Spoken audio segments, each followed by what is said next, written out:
YCP ఓటమి తర్వాత ఆ పార్టీ కకావికలమైపోయింది. ఎవరూ బయటకు రావడం లేదు. నడిపించే నాయకులు ముందుకు రాకపోవడంతో కేడర్ కూడా సైలెంట్ అయిపోయింది.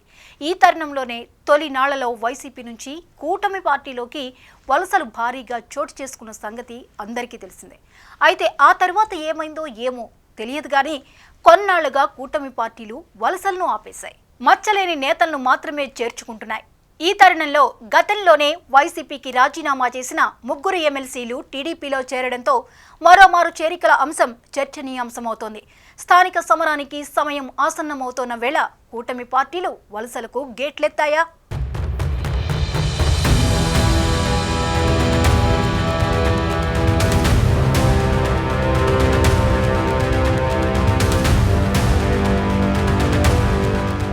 అధికార టీడీపీలోకి వలసలు మళ్లీ ప్రారంభమయ్యాయి. అధికారంలోకి వచ్చిన కొత్తలో విపక్ష వైసీపీ నుంచి భారీగా చేరికలను ప్రోత్సహించిన టీడీపీ కొంతకాలంగా ఆ ప్రక్రియకు ఫుల్ స్టాప్ పెట్టింది. అధికారం పోవడంతోనే వైసీపీ రాజ్యసభ సభ్యులు, శాసనమండలి సభ్యులు, మాజీ మంత్రులు, మాజీ ఎమ్మెల్సీలు చాలామంది టీడీపీలో చేరికకు ప్రయత్నించారు. వీరిలో కొందరిని చేర్చుకున్న టీడీపీ అధిష్టానం నియోజకవర్గాల్లో నేతల అభ్యంతరాలతో చేరికల ప్రక్రియను కొంతకాలంగా హోల్డ్లో పెట్టింది.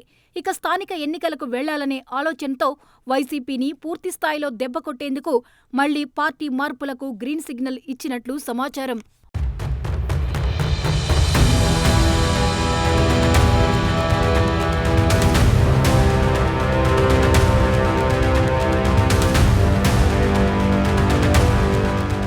వైసీపీకి 2024 ఎన్నికల్లో ఘోర పరాభవం తప్పలేదు. ఆ పార్టీ కేవలం 11 సీట్లకు పరిమితమైంది. ఎన్నికల ఫలితాల తర్వాత ఆ పార్టీకి వరుసగా ఎదురుదెబ్బలు తగిలాయి. పార్టీ నుంచి నేతలు ఒక్కొక్కరిగా బయటకు వెళ్లారు. రాజ్యసభ ఎంపీలు, ఎమ్మెల్సీలు పార్టీని వీడి కూటమి పార్టీల్లో చేరిపోయారు.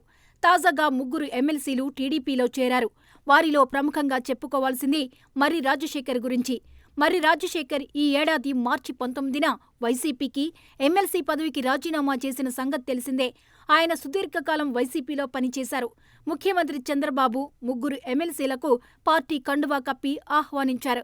వైసీపీకి ఎమ్మెల్సీ స్థానాలకు వారు చాలా రోజుల క్రితమే రాజీనామాలు సమర్పించారు. కానీ మండలి చైర్మన్ ఇంకా వారి రాజీనామాలను ఆమోదించలేదు. పోతుల సునీత, కైకలూరుకు చెందిన జయమంగళ వెంకటరమణ, మండలి వైస్ చైర్మన్ జకియా ఖానం కూడా రాజీనామాలు చేశారు. వీరిలో జయమంగళ తన రాజీనామాను ఆమోదించడం లేదని కోర్టుకు కూడా వెళ్లారు. కోర్టు ఆలస్యం చేస్తున్నారని మండలి చైర్మన్కు 10,000 రూపాయల ఫైన్ కూడా వేసింది. కానీ ఇంకా నిర్ణయం తీసుకోలేదు.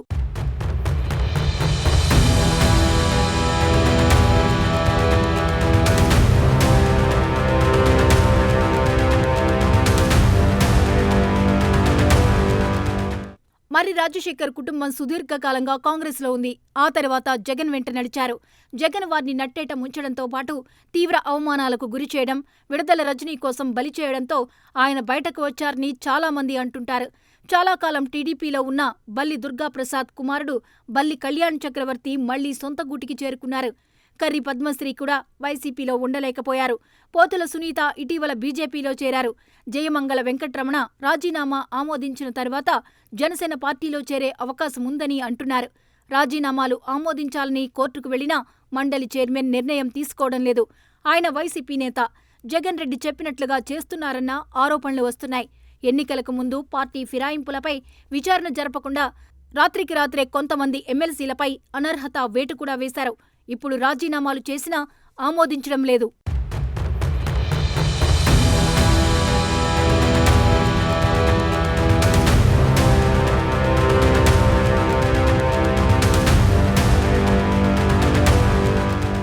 పదవులకు రాజీనామా చేసిన వారినే పార్టీలో చేర్చుకోవాలని టీడీపీ భావించడంతో ఎమ్మెల్సీల చేరిక ఆలస్యమైందని అంటున్నారు.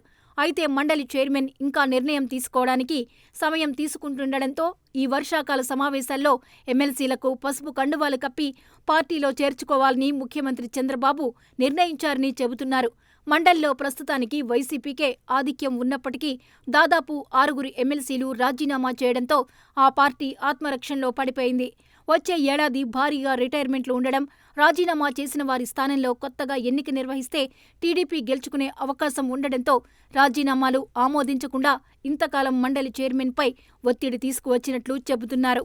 అయితే స్థానిక ఎన్నికలు సమీపిస్తుండడం వల్ల క్షేత్రస్థాయిలో సానుకూల వాతావరణం ఏర్పడే వ్యూహంలో భాగంగా ఎమ్మెల్సీలను తక్షణం పార్టీలో చేర్చుకునేందుకు చంద్రబాబు నిర్ణయించినట్లు చెబుతున్నారు. పల్నాడు జిల్లాకు చెందిన ఎమ్మెల్సీ రాజశేఖర్ చేరికతో చిలకలూరిపేట నియోజకవర్గంతో పాటు ఉమ్మడి గుంటూరు జిల్లాలో ఎక్కువ ప్రభావం చూపే అవకాశాలు ఉన్నాయని అంటున్నారు. అదేవిధంగా కర్రి పద్మశ్రీ చేరికతో గోదావరి జిల్లాల్లోనూ, కళ్యాణ్ చక్రవర్తి కారణంగా నెల్లూరు, తిరుపతి జిల్లాల్లో పార్టీకి అడ్వాంటేజ్ అవుతుందని చెబుతున్నారు. మరి వైసీపీ నుంచి ముందు ఇంకెవరు కూటమి పార్టీల్లో చేరతారో చూడాలి.